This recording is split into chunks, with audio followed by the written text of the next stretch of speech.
तो हेलो दोस्तों, स्वागत आप सभी का हमारे यूट्यूब चैनल में।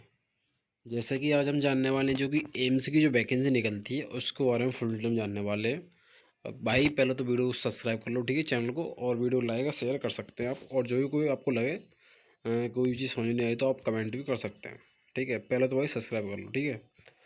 लगता है इसका नोटिफिकेशन जो है इसका जो 24 फरवरी 2026 को आउट हो चुका था।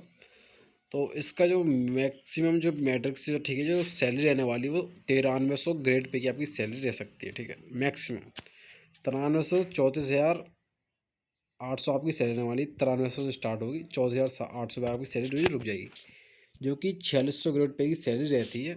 जिसमें कि एम्स न्यू दिल्ली में और आपसे एम्स वो जितने भी हॉस्पिटल होते हैं एम्स, उसमें आपकी जो जॉब इसमें लगाई जाती है नर्सिंग की, ठीक।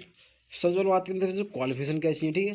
क्वालिफिकेशन बात करते हैं जैसे कि देखो बीएससी हो गया, ठीक है, बीएससी नर्सिंग, ठीक है, हॉर्न्स वाला। और बीएससी नर्सिंग हो गया, जो कि बीएससी नर्सिंग जो इंडियन काउंसिलिंग के द्वारा होनी चाहिए, स्टेट काउंसिलिंग के द्वारा नहीं होनी चाहिए, ठीक है। और इंस्टीट्यूट यूनिवर्सिटी हो कहीं से की हो कोई दिक्कत नहीं है। BSc post certificate post BSc nursing होती है, वो हो आपकी, ठीक, तो कोई दिक्कत नहीं है। तो भी आप इसमें जो है फॉर्म अप्लाई जो कर सकते हैं। Indian nursing council and state rest nursing council state institute के द्वारा आपकी जो पोस्ट बीएससी नर्सिंग होनी चाहिए, तो आप फॉर्म अप्लाई इसमें कर देंगे। फिर register as a nurse and midwifery with state nursing council. आपका एक तो ये रजिस्टर्ड जो है यानी रजिस्ट्रेशन होता है, कोई भी आप डिग्री या डिप्लोमा करते हैं मेडिकल से, तो उसका जो है स्टेट के द्वारा रजिस्ट्रेशन कराया जाता है। वो आपका जो रजिस्ट्रेशन आपका जो होना चाहिए, ठीक। और वो दूसरा चीज़ जान दें क्या रहता है उसमें।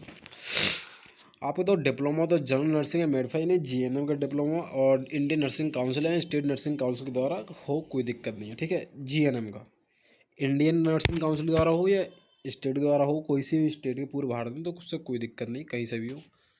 Registered as nurse and midwifery in state Indian nursing council, ठीक है। जिसमें कि आपका रजिस्टर्ड यानी कि होना चाहिए कि इंडियन हो स्टेट हो, कोई दिक्कत नहीं, इसमें दे रखा है। फिर जो दूसरा ऐसे जो मांगा है वो यानी कि 50 बेड का, देखो ये देखा 50 बेड, इसके बाद में 2 ईयर का आपका एक्सपीरियंस मांगा गया, ठीक है। 50 बेड हॉस्पिटल में आपने 2 साल काम किया हो, ये आपका नर्सिंग सर्टिफिकेट यानी कि एक्सपीरियंस सर्टिफिकेट में मांगा गया, ठीक है।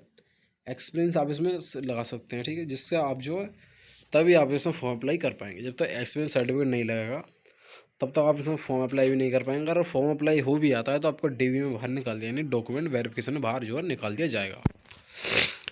एज लिमिट की बात करें तो एज लिमिट जो है इसमें 18 से 30 साल जो एज मांग रही है, यानी मैक्सिमम कैंडिडेट जो है 18 साल से लेकर के 30 साल तक के बच्चे जो इसमें फॉर्म अप्लाई कर सकते हैं।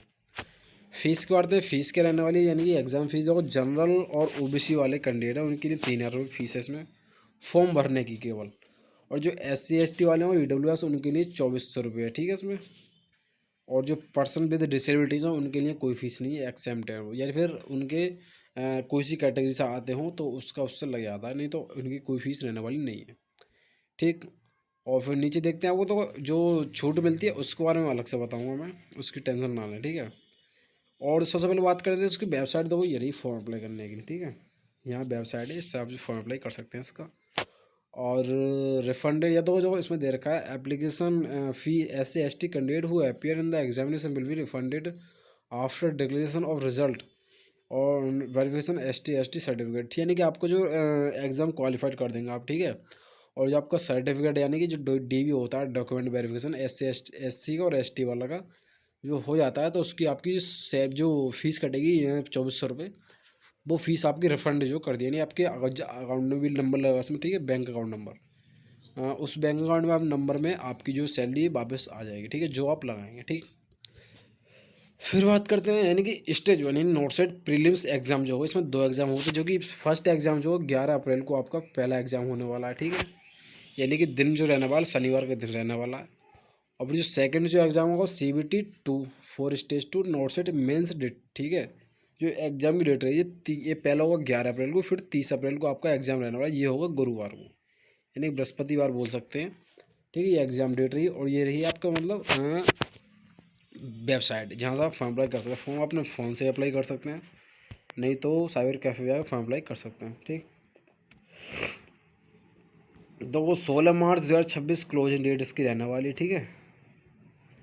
ये 16 तारीख तक इसके फॉर्म अप्लाई आप कर सकते हैं, शाम 5 बजे तक। फिर उसके बाद फॉर्म अप्लाई नहीं होगा, डेट एक्सटेंड हो जाए वो बात अलग है, लेकिन 16 तारीख से फॉर्म अप्लाई पहले कर देंगे तो अच्छा है, नहीं तो आपको बाद में फॉर्म अप्लाई नहीं होगा। कहना मतलब तो ये है, क्योंकि वेबसाइट जो है बाद में बिजी हो जाती है, ठीक है। अप्लाई रजिस्ट्रेशन की जो फॉर्म अप्लाई डेट थी वो 24 फरवरी से स्टार्ट हुई है, ठीक है। और जो 16 मार्च तक रहने वाली है। मैं वीडियो कुछ लेट हो गया, ये है मेरी आपके में, ठीक है, तो इसके लिए सॉरी बोलता हूँ। तो 16 मार्च जो इसकी फॉर्म अप्लाई की लास्ट डेट है, 5 शाम बजे तक, और जो 24 फरवरी से स्टार्ट हुई थी। और जो फॉर्म सबमिशन की, ठीक है, 20/3/2026 तक आप जो इसकी जो फेलियर कैंडिडेट है जो पहले रह चुके हैं उनके लिए जो कि अलग से डेट दी हुई है, ठीक है। जो NOC की डेट है इसमें, इसे फॉर्म अप्लाई का कोई मतलब नहीं है। और जो एग्जामिनेशन सर्टिफिकेट फॉर्म है वो 24 तारीख तो 24 तक आपका सैनी फॉर्म जो सबमिट हो जाएगा पूरी तरीके से। आप तो 16 तारीख तक कर देंगे। जो ऊपर जो फॉर्म यानी कि कोई दिक्कत होती है, आपका फॉर्म रिजेक्ट हो जाता है, कुछ भी आता है, तो 24 तक आपको डिक्लेयर कर दिया जाएगा। Status registration rejected and the other decision, यानी कि 25/3 को आपको पता पड़ जाएगा, 27 को आप दोबारा आपको मौका दिया जाएगा इसमें, ठीक है। Information about of city examination centre, यानी 4 अप्रैल 2026 को आपको एग्जाम सिटीज़ का पता पड़ जाएगा, ठीक है। एडमिट कार्ड जो आपका 8 तारीख को आ जाएगा इसमें, ठीक है। और फिर देखो ये हो गया एग्जाम डेट, ठीक है, ये चीज़ हो गई। और फिर नीचे देखते हैं एनी एग्जाम डेट क्या रहने वाली। CBT 1 एग्जाम जो होगा उसकी 11 अप्रैल 2026 डेट रहने वाली, दिन रहेगा शनिवार का, ठीक है, फर्स्ट एग्जाम। वो दूसरा जो एग्ज़ाम होगा मेंस एग्जाम वो थर्सडे को है, 30 बुधवार, वो सॉरी गुरुवार बृहस्पतिवार बोल सकते हैं, अप्रैल 2026। रिजल्ट होगा, यानी रिजल्ट आपको जो अनाउंस कर दिया जाएगा, ठीक है, उसकी कोई दिक्कत नहीं है। यानी कि आप ऑल इंडिया से कहीं से भी फॉर्म अप्लाई कर सकते हैं, कोई दिक्कत नहीं, ठीक। ऑनलाइन जो होगा इसका जो फॉर्म अप्लाई होगा, ठीक है। एग्ज़ाम जो होगा आपका, एग्ज़ाम भी फर्स्ट एग्ज़ाम जो है शायद फर्स्ट सेकंड दोनों बोल सकते हैं, लेकिन फर्स्ट का मुझे पता है, ठीक है, तो आपको बता रहा हूँ, उसमें दे भी रखा है। और जो आगे डिटेल आती है तो मैं उसके बारे में फुल में बताऊँगा, ठीक है, तो आप वीडियो का अंत तक बन रहे हैं, ठीक। फर्स्ट एग्ज़ाम जो होगा आपका कंप्यूटर बेस्ड एग्ज़ाम होगा। देखो उसका 50 बैलेट में आपके एक्सपीरियंस सर्टिफिकेट चाहिए, ठीक है। और ये इसकी वेबसाइट रही, तो डेट फिर बता रहा हूँ मैं, 16 से दे रही डेट, ठीक है, शाम 5 बजे तक फॉर्म अप्लाई कर सकते हैं। और सेल्फ चेक दे रहा है एलिजिबिलिटी, यानी कि आपने जो फॉर्म भरेंगे उसमें आपको जो है सब डिटेल आपको जो है चेक करनी होगी, तभी आप फॉर्म अप्लाई करना, ठीक है। और reason for reject status application, ये चीज़ अलग, आपको कोई भी अगर इनकरेक्ट और इन्फॉर्मेशन भरेंगे, उसमें कोई भी गलत इन्फॉर्मेशन भरेंगे फॉर्म में, तो आपका जो है एग्ज़ाम जो कैंसिल हो जाएगा। तो उसका मतलब आपको ध्यान करना है, ठीक है। देखो उसमें ऊपर दे रखा है, आपको एक एक चीज़ देख कर भरनी है, ठीक। अगर देख कर नहीं भरेंगे तो आपको दिक्कत हो सकती है। देखो ये दे रखा है, reason of reject status of application, ठीक है। और फिर अपलोड इमेज स्ट्रक्चर ऑनलाइन भी होगा, ठीक है। और चूज़ एंड रेफरेंस मतलब बोलते हैं जैसे कि आप कहीं से भी जगह सेंटर वगैरह वो चाहिए, ठीक है। फिर आपका एक्सपीरियंस सर्टिफिकेट भी आप जो कैसे मांगा है, एक्सपीरियंस सर्टिफिकेट आप फॉर्म अप्लाई नहीं कर पाएंगे, ठीक है। जिसमें कि फिर नो ऑब्जेक्शन सर्टिफिकेट भी, देखो एक तो नो ऑब्जेक्शन सर्टिफिकेट जो होता है वो होता है डिग्री या डिप्लोमा, नो ऑब्जेक्शन सर्टिफिकेट होता है, एक्सपीरियंस सर्टिफिकेट होगा जो कि हॉस्पिटल वालों को ही बना के देगा। एज रिलैक्सन के बारे में बता दूँ कि एज रिलैक्सन जो आपका SC ST वाले की और अनरिजर्व वाले की नॉट एलिजिबल, यानी इसमें बोल सकते हैं हम कि किसी को भी एज रिलैक्सन कोई नहीं दिया गया, चाहे आप कोई सी कैटेगरी से बिलोंग करते हो, SC से हो, ST से हो, OBC से हो, जनरल से हो। जनरल वालों को तो होता ही नहीं है, ठीक है। और किसी को इसमें एज रिलैक्सन जो है नहीं दिया गया, ठीक। डिसेबिलिटी आपको चल सकती है, provide the past identify suitable relevant category of disability. आपको थोड़ी बहुत दिक्कत है तो आप इसमें ये थोड़ा हैंडीकैप नहीं, ज़्यादा नहीं जो कि ज़्यादा कटा हुआ फिटा, ठीक है, हाथ कटा हुआ, टांग कटी हुई है, तो थोड़ा डिसेबिलिटी है आपको, आंखों में हो कोई भी, तो उसमें चल सकता है, कोई दिक्कत नहीं है। सेकंड बात करते हैं ऐसे एज इलेक्शन, सॉरी यार मैं भूल गया, एज इलेक्शन में तो को दे रखी है यार।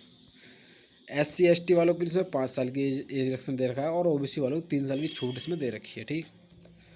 और फिर PWBD वालों को 10 ईयर की है, और PWBS भी उनके 13 साल की, और PWSC वालों 15 की एक्स सर्विस होने के लिए 3 साल की इसमें दे रखी है। और जो सीनियर एम्प्लॉयज़ हैं उनके लिए 5 से, ठीक है, उनके लिए फिर 8, 15, 10 सॉरी दे इसमें दे रखी है, ठीक है। आपने चेक करो, कास्ट कैटेगरी सर्टिफिकेट आपको इसमें लगाना होगा आप फॉर्म अप्लाई करते समय, यानी जो भी कास्ट है अपनी तो आप जो उसमें लगाना होगा सर्टिफिकेट, ठीक है। और जो कि बता दूं कि जो कास्ट सर्टिफिकेट लगता है या निवास जो भी कुछ लगता है वो करंट का लगता है, सिर्फ 3 महीने पहले लग जाएगा ज़्यादा से ज़्यादा बस, और कुछ इसमें नहीं लगने वाला है। एजुकेशन सर्टिफिकेट आपको देखो 10th लगेगा, हाई 10th 12th आधार कार्ड वगैरह ये चीज़ तो लगती, ठीक है। और ये देखो इसकी वेबसाइट रही, वेबसाइट बार बताओ चल रहा हूँ, ठीक है। आपको देखो जो इम्पोर्टेंट इन्फॉर्मेशन वो आपको मैंने बता दी है, और कोई लगता है मैं देखो देख रहा हूँ नीचे, ठीक है। और वीडियो में अंदर बने रहें, और जो एक से एक चीज़ आपको बताने वाला हूँ। स्टेट देखो प्रीलिमिनरी एग्जाम हो गया, ठीक है। एक स्कीम ऑफ एग्जामिनेशन आपको पूरी MCQ टाइप इसमें क्वेश्चन रहने वाले हैं, देखो तो ये बता रहा हूँ, ठीक है। MCQ में रहने वाले हैं, ठीक है क्वेश्चन, जिसमें कि 90 मिनट का आपको समय दिया जाएगा। 100 क्वेश्चन रहेंगे और 100 नंबर के रहने वाले हैं, ठीक है। जिसमें कि 20 MCQ रिलेटेड जनरल नॉलेज से होंगे, ठीक है, जो कि और बाकी अदर सिलेबस से होंगे। 1/3 के आपके नेगेटिव मार्क हैं, यानी कि बोल सकते हैं कि 3 क्वेश्चन गलत होते हैं, एक क्वेश्चन सही वाला काट दिया जाएगा, ठीक है। 18 मिनट का ड्यूरेशन आपको दिया जाएगा, 5 सेक्शन होंगे, इसमें 20 क्वेश्चन मिलेंगे 18 मिनट वाले में, ठीक। और preparation of list of qualified candidate for stage, ठीक है, जो कि सब 5 times total seats in each category, यानी 5% कैटेगरी जो सीट्स होंगी जनरल सबकी लिए, वो सबकी की, इसमें कोई दिक्कत नहीं है। फिर होता है स्टेज 1 सेकेंड एग्जाम, इसमें 180 मिनट आपको दे रहे होते हैं, जिसमें कि 160 क्वेश्चन होते हैं और 160 नंबर के ही होते हैं, ठीक है। इसमें भी 1/3 की नेगेटिव मार्किंग होती है, जिसमें 4 सेक्शन होते हैं, उसमें 4 सेक्शन के 45 मिनट इसमें दे रखे होते हैं, ठीक है। और 40 क्वेश्चन होते हैं एक सेक्शन में, ठीक, ऐसे ही ऊपर वाला है वो। तो क्वालिफाइंग की बात कर दी नहीं, एग्ज़ाम कितने में क्वालिफाइंग कर सकते हैं आप, ठीक। जो कि देखो जनरल और EWS वाले हैं, ठीक है, उनके लिए 45% एग्ज़ाम, मतलब क्वेश्चन जो क्वालिफाइड करने 45% आ जाती है, अब तो आप जो एग्ज़ाम उसमें क्वालिफाइड कर पाएंगे। OBC वाले उनके 40%, SC ST वालों के लिए भी इसमें 40% दे रखी है, ठीक है। तभी आप इसमें फॉर्म अप्लाई जो वो क्वालिफाई कर पाएंगे। सिलेबस की बात करें, सिलेबस आपका देखो जो नॉर्मल सिलेबस आप मतलब यूट्यूब पर सर्च मारना वो आपको मिल जाएगा, ठीक है। मैं इसमें देखता हूँ मिलता है तो ठीक है, नहीं तो मैं आपका अलग से वीडियो बना दूँगा, ठीक है। वीडियो ज़्यादा लंबी ना हो तो उससे दिक्कत होगी, तुम्हें भी दिक्कत होगी, मुझे भी दिक्कत होगी। देखो ये इसकी वेबसाइट जो फिर रखी है, ठीक। इसका देखो हेड क्वार्टर सब चीज़ में दे रखी है, असिस्टेंट कंट्रोलर एग्जाम है, दिल्ली का है, ठीक है। ये आगे देखो वेबसाइट, ठीक है, और एड्रेस भी आया सब चीज़ का। तो ये हो गया एड्रेस, हो गया, ठीक है, एड्रेस वेबसाइट के साथ। और ये हो गया मतलब नेम ऑफ इंस्टीट्यूट आपने कहाँ से किया है, ठीक है, वो आपका इसमें दे रखा है, ठीक है। और ये आ गया मतलब एड्रेस जहाँ आपने जो आपके एम्स के जो कि कॉलेज हैं उनका दे रखा है, ठीक है। आप इसमें अपने चेक कर सकते हैं, ठीक। तो भोपाल है, ठीक है, भुवनेश्वर, दिरोह, गोरखपुर, सब चीज़ अपना अपना देख लो, क्योंकि मैं वीडियो बताऊँगा तक बनाऊँगा तो काफ़ी लंबी भी हो सकती है, ठीक है। अपना अपना देख सकते हैं। एक्स सर्विसमैन के लिए 3 साल की छूट है, ठीक है। ग्रुप बी की इसमें जो कि एक्स सर्विस कमीशन ऑफिसर की है, ये चीज़ अलग है, इस पर ज़्यादा सर्विसमैन है, इसमें एज रिलैक्सन है, ठीक है। इसमें भी जिसमें कि एक्स सर्विसमैन है जनरल कैटेगरी से, उनके लिए उसके लिए 30 साल की छूट दे रखी है, ठीक है। और जो OBC है एक्स सर्विसमैन उनके लिए 6 साल की है, और जो एक्स सर्विस SC ST उसके लिए 8 साल की छूट इसमें दे रखी है। यानी कि 3 साल तो छूट अलग से मिलती है, उसके बाद 5 साल और जोड़ के एक्स सर्विसमैन वाली तब ये इतनी बन जाती है, ठीक है, 3 साल उससे जोड़ के। और नीचे देखते हैं क्या दे रखा है, फोल्डर में वीडियो जानने वाले हैं तो अंत तक बने रहें, ठीक है। और मुझे लगता है खास वीडियो में इतना कुछ है नहीं है। ये देखो आपकी वैकेंसी डिटेल आ जाती है, देखो आप इसमें खुद देख लो भाई, जहाँ से आपको फॉर्म भरना है, ठीक है। देखो इसमें एम्स भोपाल, भुवनेश्वर, दोगरा, गोरखपुर, गुवाहाटी या कल्याणी, ठीक है। आप जो जहाँ से भी फॉर्म भरना चाहते हैं वहाँ की देखो वैकेंसी इसमें दे रखी है, मेल फीमेल कैंडिडेट दे रखे हैं, सभी की दे रखी है। आप यहाँ पर अपना चेक कर लो, अगर मैं कहीं यहाँ टिक लगाता हूँ कुछ लिखता हूँ तो दिखाई नहीं देगा, ठीक है। आप अपना चेक कर लो, ठीक है। वीडियो मैंने स्किप कर दिए, रोक दिए, यहाँ से आप देख सकते हैं सब कैटेगरी का है इसमें, ठीक है। और फिर नीचे देखते हैं, जैसे कि आप देखते रहना, ठीक है। वीडियो स्किप कर लियो कोई दिक्कत हो तो, है ना। और नीचे देखते हैं क्या दे रखा है, बस नीचे मेरे हिसाब से और कुछ है नहीं, बस इतना ही है, ठीक है। और कोई दिक्कत लगे आपको, ठीक है, कोई भी जानकारी चाहिए तो पहले तो भाई हमारे चैनल को सब्सक्राइब करें, और कोई भी दिक्कत लगे तो आप कमेंट भी कर सकते हैं, और जो भी आपको जानने वाली वीडियो शेयर करें, ठीक है, और लाइक करें अपने भाई को। ऐसे ही वीडियो आपके लिए आती रहेंगी एक से एक धमाकेदार। तो बस थैंक यू।